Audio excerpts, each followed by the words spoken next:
Hello, hello! My name is Kallista and welcome back to Mass Effect 3 Legendary Edition. In the last episode, we were back on the Citadel. We met up with Miranda and right now we are gonna go have a chat with Kaidan. He's looking a lot better. He's up, he's hello? Hello? You're right, I'm gonna just leave you be. Kaidan? Kaidan, your nurses scare me. Hey, Shepard. If you came to spring me, you're late. I'm getting out soon. Good to hear. Maybe you already saw the vid, but I accepted Udina's offer. Spectre Kaidan. That's a big deal. Only the second human Spectre. It's humbling. Udina thinks they may have a pretty big ceremony, even with the war. And he says a celebration will give folks something hopeful to latch onto. Hey, damn! Congratulations, you're now the janitor. Oh, buddy, buddy, you've seen how these people treated Naomi. You've seen how they treated her. Are you sure you're up for this? You ready to take on that responsibility? You set the bar pretty high, but I'll do my best. It's strange. On Mars, I should have died. The promotion from Anderson, Spectre status. These are terrible days. But I've been lucky. Oh, you have, but you deserve all of that. You deserve all of it. I mean, to be brutally honest, I do think that I think that Kaidan will make a far greater Spectre than Naomi ever could. To be honest, I think that Kaidan is a better soldier than Naomi is, for the simple fact of Kaidan takes orders a lot easier. Naomi, she's so hard-headed. Naomi, to be honest, I think but for a coups, Naomi wouldn't have had the career that she has. Naomi, she struggles to take orders. If she doesn't respect you, she's not just gonna blindly follow your orders. And she will say, like, hey, I think you're wrong. I think that Naomi, she's too stubborn. She's too stubborn.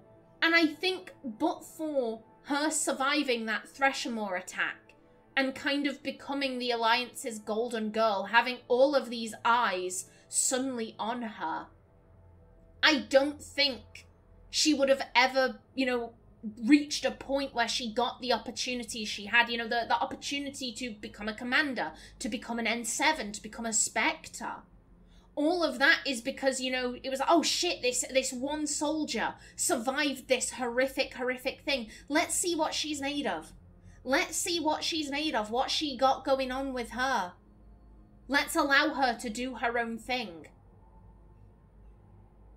I think but for that, she would probably still be a grunt to this day, just questioning her superiors, like, I don't like you, I don't respect you, why should I do this? I think Kaidan will make a much better Spectre. He does have some respect for the Council, whereas Naomi has none. Kaidan will be a much better Spectre than Naomi ever could have been. You're perfect for the job. On Eden Prime, I could see there was something special about you. You're a good soldier. That means a lot. I'm happy. I want to serve. I thought you might want to join the Normandy. Yeah. I have thought about that. I just need to get out of here first, though. Take care of some things. I've been trying to locate my old Spec Ops squads. My students from Biotics Division. Any luck? No, probably went underground, but they'll turn up. If they were easy to find, they wouldn't be doing their jobs. Well, let me know when you're out. Take care, Spectre Alenko. Stay safe, Commander. Oh, buddy. Buddy, I hope for every happiness for Kaidan. He deserves it. Listen to me, those prototypes are vital. We need these biotic upgrades to fight the Reapers. I feel like I've heard this before. Let me just... I know the Ismar frontier isn't safe. Yeah, I have heard this. Yes. I have heard All this. I can say is that unless we get those prototypes back... Yeah, I'll get them, don't worry. Nothing. I'm not sitting out this war in a bed. Lieutenant, listen to me. If you go back with a missing limb, you'll just be a burden to your squad mates. I'd never drag down my team. Then the greatest favor you can do them is to rest after your operation. You mean when you slice my leg off? May I recommend an hour with our psychiatrist? I'll think about it. Oh, I really think you should take that hour.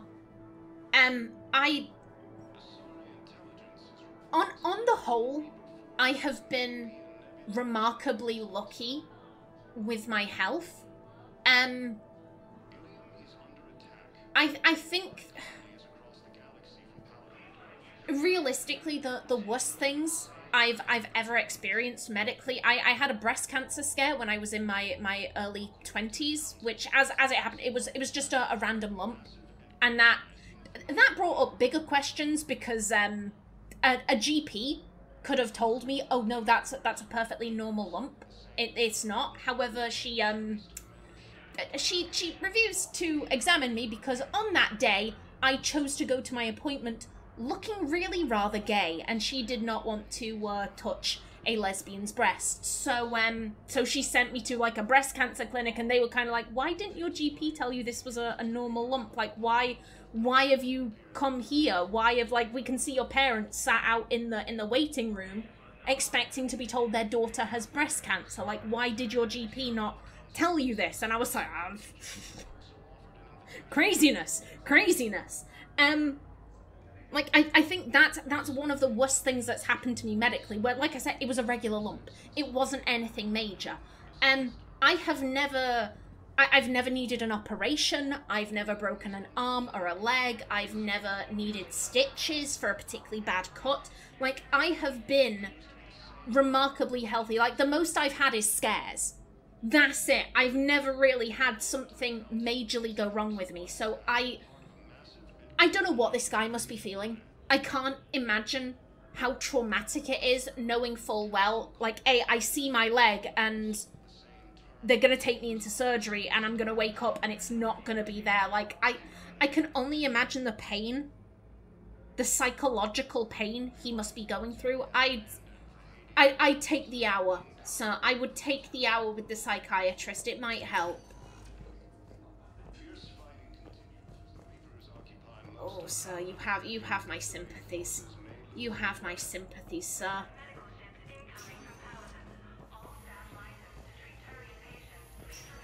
Okie doke. And that is everything done in this area. Let's see, where are we heading next? Please select a destination. Yeah, I'm saving Purgatory for last, so we have the Commons. Now arriving at Presidium Commons. Are you two still discussing your affair? I think I'm ready to end it with him. They are. Things weren't great even before he deployed, and if I pretend to be happy... Oh, that... Madam, you've ruined your life, madam. You've ruined your life. Welcome to Kanala Exports. Oh, more fish! Yes! Cultivating serenity is possible even during times of crisis. Calm down, Callista, calm down. They're just fish. Thessian sunfish. Small, brightly coloured fish native to the Asari homeworld. Yoink. And peace of mind. And Ilium scoldfish. Large spined fish come to the lakes of Ilium. Thank you. We believe that a peaceful heart is a strong heart. Ooh. At Kanala Exports, I might we grab believe that. A peaceful heart is a strong I have, heart. now that reminds me, I have picked up upgrades for our armor. I need to look at that at some point. Thank you for shopping at Kanala Exports. And anything here? Welcome to Elkos Combine Arsenal Supplies. I'm just after fish and models. That's all I want. That's all I'm after. Come again. I had plans to return to Arun, but business here keeps luring me back. Perhaps it's for the best, all things considered. And I think this guy was also talking about, like, oh, our generosity has gone, blah, blah, blah. Yeah, so yeah, okay. We have a pretty decent number of side quests. And I'll get to them. I always do.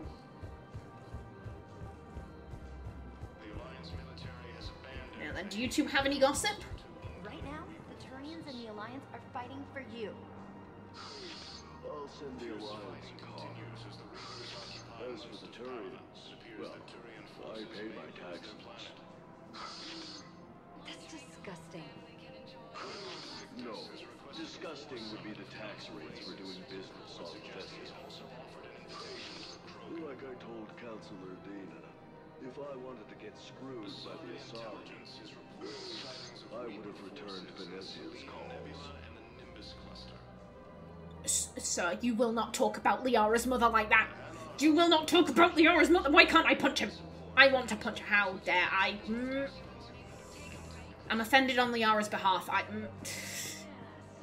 I'm thinking about volunteering for a double shift.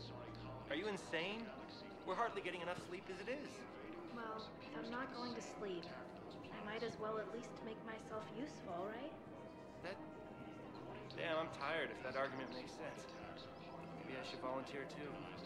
You won't be the only one. You talked to the others, didn't you? Why am I not surprised? Yeah, but I saved the best for last. Oh, part of me's like, that's sweet, but you'll need to get some rest. Here's the thing, y'all are in the medical field. I'm pretty sure there are studies that say, like, driving tired is more deadly than driving drunk. And that's not to say you should drive drunk, but it's, you know, it highlights how dangerous doing things when you're overly tired is. And y'all are in medicine. I feel like it would be all too easy to give someone the wrong medication, or to give someone too much or too little of something and, you know, like, oh shit, they accidentally died. Like, oh, it's nice, it's sweet that you want to volunteer for double shifts, but you'll need to get some rest. You need to get sleep, otherwise you could be putting people's lives in danger. And I think that guy also has a side mission. Yeah, good job. I hope you're doing your work well. CSEC officer, sir. Now then, mechanic. Huh? Any luck out there? Oh, I had some luck. Here, I've got some pieces for you. Done deal, Commander. Check in with General Oraka. You'll see I'm making CSEC very happy. Okay, excellent.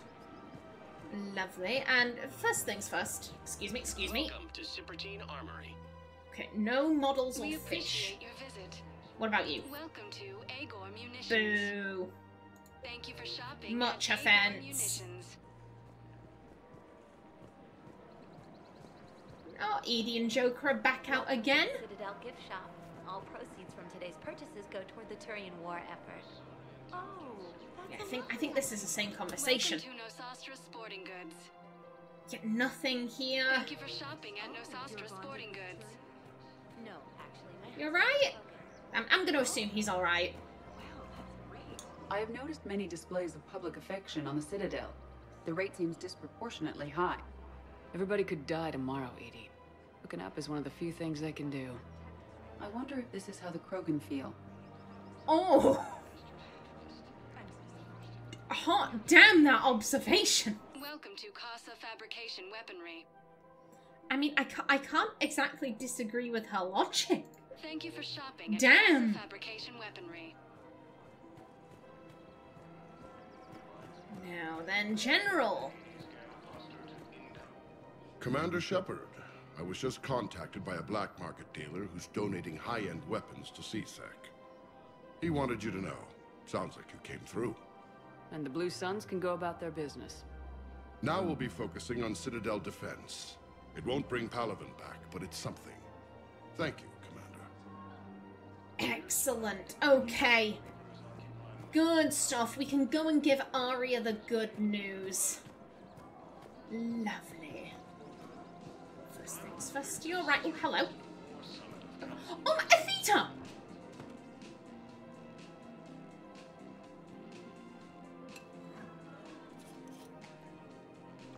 Hey, I remember you. Shepherd, right? Heard you're fighting the Reapers. Matriarch Aethyta. We were working on Ilium. How'd you end up here? With the Reapers making noise, I figured it was time to get somewhere safer. So I moved here. I don't think so. I've seen some video footage of you looking at Liara. Yeah. Matriarch Benazia was her mother. And, well, she doesn't know it, but I was her father.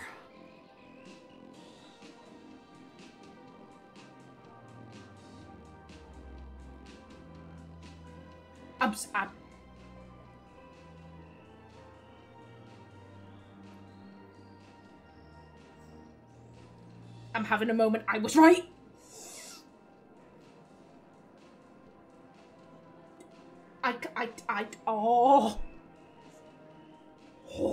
I'm freaking out. I'm freaking out. I was right. I was right. The clues were there.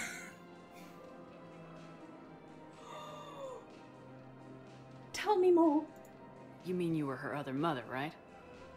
No, I didn't pop her out. Hell, she's never even met me.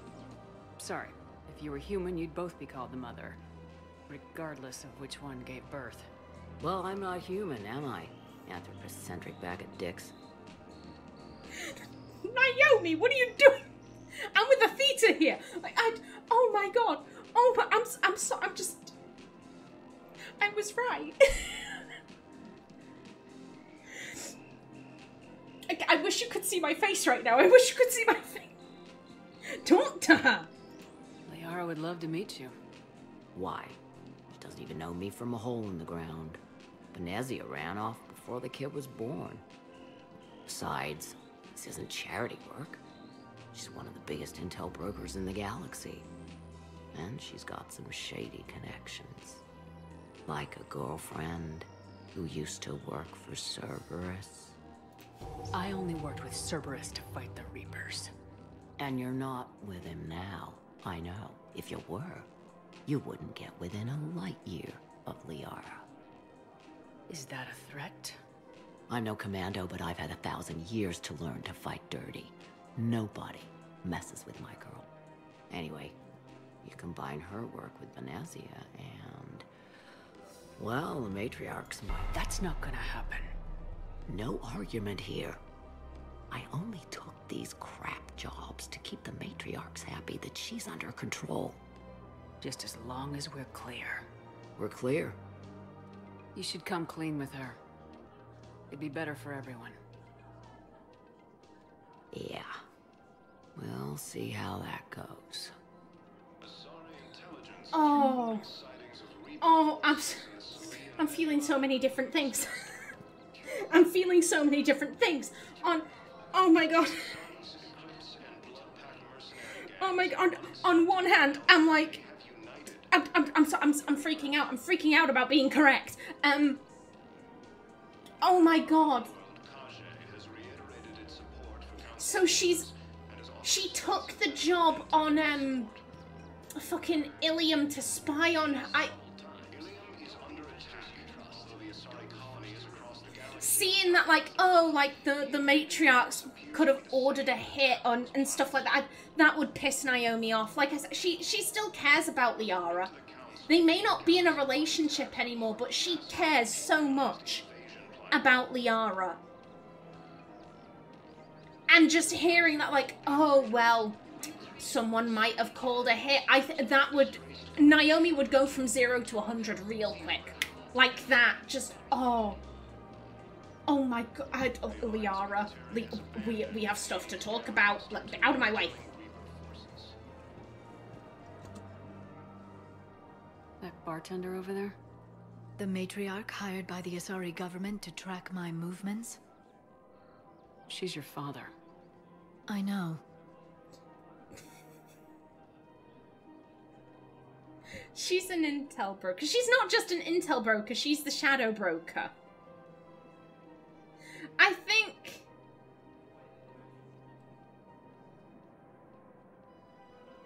Oh, would Naomi forget that? I was about to say it's Liara. I think on some level she might forget that that's also the shadow broker, but Liara's personality has changed so much. She is so different from the young woman we met in Mass Effect 1. I don't think that Naomi could forget that she's the shadow broker. Like, yeah, of course she knows. I never get to surprise you with anything. I'm a very good information broker. And you haven't talked to her about spying on you? If I did that, they might send someone who wasn't as sympathetic to me. Besides, this is hardly the time for family reunions. Oh, make Liara talk to her. It's your choice.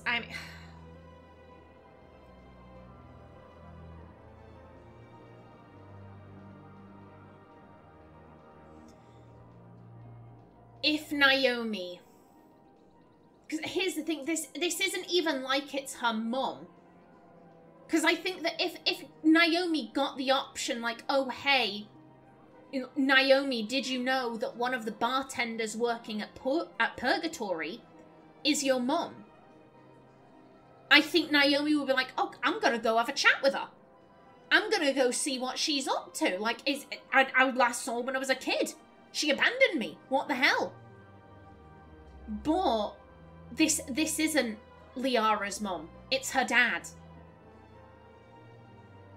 And I think if someone told Naomi, hey, your dad is working at Purgatory, I don't think that Naomi would be interested. Naomi never met her dad. She doesn't even know if her dad knows that she exists. She doesn't know if it was like a relationship and, you know, oh, he ran away when he found out that his girlfriend was pregnant, or maybe, you know, oh, he dumped her and then her mum was like, oh, if you're dumping me, then I'm gonna keep your kid away from you. Like, for all Naomi knows, it could have been like a one-night stand, and he didn't know her mum's name, he didn't know that she was ever pregnant. Like, her dad has had no impact on her life. And as such, I don't think she's even remotely curious about him. She'd be curious to know what her mum's been up to. She'd be curious to know that. But I don't think she'd care. Like, oh, your dad's nearby. I don't give a shit about him.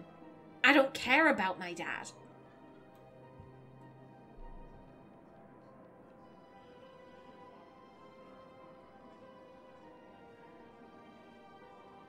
Has Liara ever spoken about wanting to know her dad? I'm trying to think back. She's spoken a lot about being a pureblood. She's spoken a lot about how she had a difficult time growing up because her mum mated with another Asari.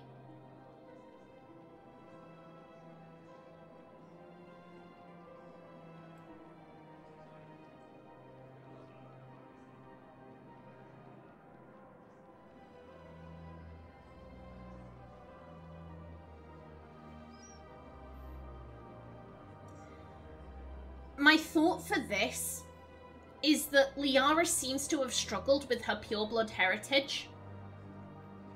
And now we have, or rather she has, the perfect opportunity to discuss that. Like, A, why did you enter into a relationship with my mum? Why did you have me?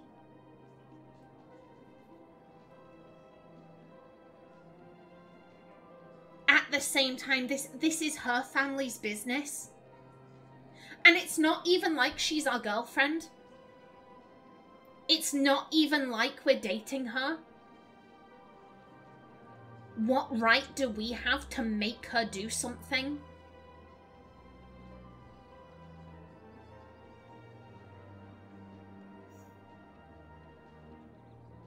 I think this would be good for Liara. Liara has changed so much. This is a connection to Benezia. This is a connection to Benezia. Liara clearly loved her man. She clearly loved her. I remember the scene where Benezia died. And she was all like, oh, good night, little wing. I'll see you again in the dawn, or something like that. And Liara was there just like, mother, no. Like, she clearly loved her man. And again, like, oh, what have you told her about me, Liara? What could I say? How to kill you? That you're insane? What could I say, mother? Like, Liara clearly loved Benezia.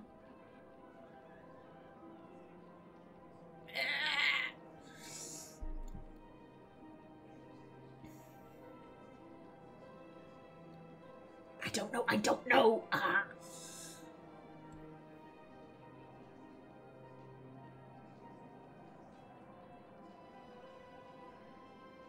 I think...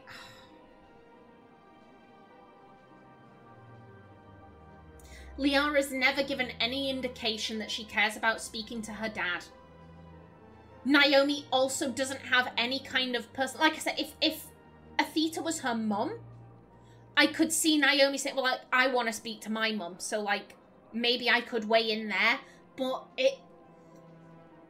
No, this is her dad. Naomi doesn't give a shit about her dad, so she has no emotional recourse there. Liara has never spoken about wanting to speak to her dad, and ultimately it is her choice. At the same time, this is a connection to Benezia. Liara clearly loved her man. And this is a good opportunity to get answers about why Benezia chose to have a pureblood child, which Liara has spoken about struggling with.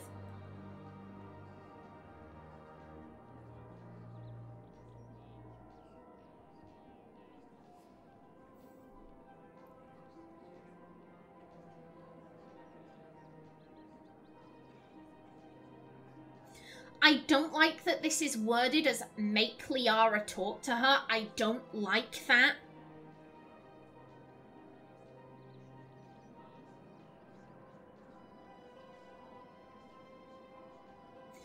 This, I think I am going to go with this because, again, I've said it before, Liara is so different. She is so much harder than she was in Mass Effect 1. This is a connection to her ma'am, to the young woman that she was. Liara. Oh, fine.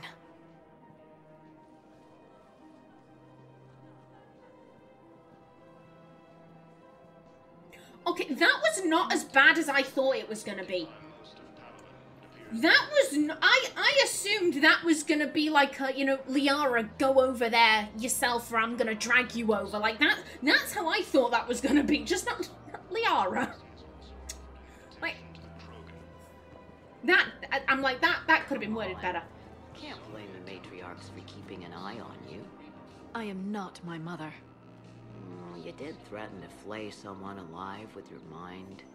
I had to make them take me seriously. I wasn't going to actually do it. And you bugged my office on Ilium. That'd be the logical conclusion. Yeah. Hell, you're right. Just saw him pointing and I was like, what? I hope this is an opportunity for Liara to get to know her mum a little better. Liara clearly adored her mum.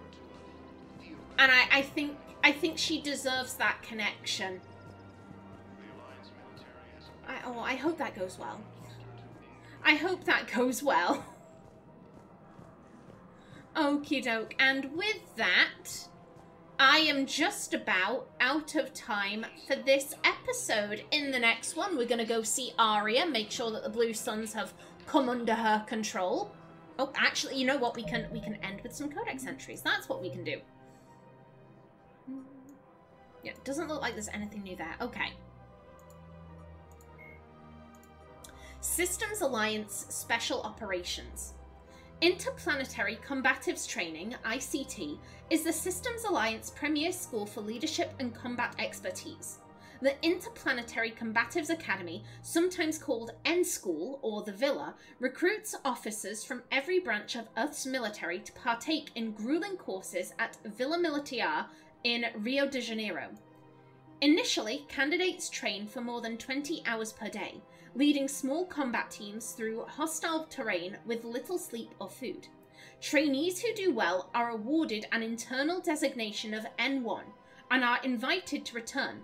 Subsequent courses, N2 through N6, are often held off-planet and include instruction in zero-G combat, military freefall, parachuting, there goes my timer, jetpack flight, combat diving, combat instruction, linguistics, and frontline trauma care for human and alien biology. The highest grade of training, N6, provides actual combat experience in conflict zones throughout the galaxy. If the trainee survives these scenarios in admirable or effective fashion, he or she finally receives the coveted N7 designation. N7 is the only ICT designation that may be worn on field or dress uniforms. There is little shame in failing an N course. The training is so extreme that even qualifying for N1 elevates an officer to a position of respect. The universal prestige of merely attending the academy helps to restrain trainees from taking excessive risks in pursuit of higher honours.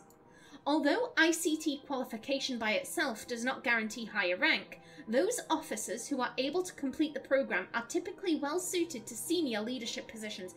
Yeah, I don't know when Naomi, I don't think it's ever come up when Naomi got the rank of N7. I like to think it was after a cruise. I like to think that she went through a cruise and that because everyone was kind of like, oh shit, this sole survivor, blah, blah, blah, that's what got her the invitation to N school. And she did well. She's competent. She's competent. She just sucks at taking orders. Mass Effect 3 From the Ashes. Planets and locations Eden Prime. In 2151, as the first anxious settlers made their way through the new Charon mass relay, many of them wondered whether the reality of life on Eden Prime could possibly live up to the stories of pristine landscapes that drew them there. What the colonists found exceeded their expectations. The stable climate and compatible biology made the colony almost instantly viable. Over the next few decades, several million humans immigrated to Eden Prime, and a primarily agrarian culture developed. The new colony quickly became not only self-sufficient, but began exporting goods. Chief among these were rare plants grown from Earth's many heritage seed libraries. But in 2183, the colonists faced a true test of their character. Eden Prime was attacked by the rogue Spectre Saran Arterius and his Geth allies. Not long after, the Citadel was attacked by those same forces, and Eden Prime's neighbouring world, Terra Nova, found itself threatened with complete destruction.